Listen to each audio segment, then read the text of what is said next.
Hey guys, it's Andrew from Cardinal Kia. In this video, I'm going to show you how to use your charging port in the 2023 Kia EV6. I have in front of me here a GT in steel gray matte.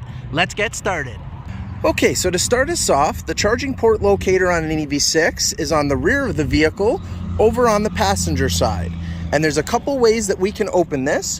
One is from the inside of the car to the left of the steering column, and when you press the button, it'll go ahead and open the door for you. But otherwise, from the outside, when the doors are unlocked, you just go ahead and press that, and it's gonna go ahead and pop open. And then you have your ports in there. So at the top here, this is gonna be for your level 1 or level 2 charger. And if you take the little piece out of here, then it'll be the combination of the two for a level 3 or above. So you just make sure that that slides back into place afterwards.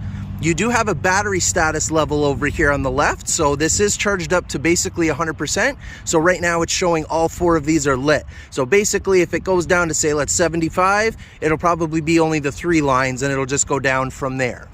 At the bottom here, we have a hold button. So if you went to go plug in your charger and it's not starting to charge, you might already have a scheduled time to charge in the infotainment. So if you want to bypass that, you press and hold that while it's plugged in, and then it's going to go ahead and start charging and bypass the schedule that you had.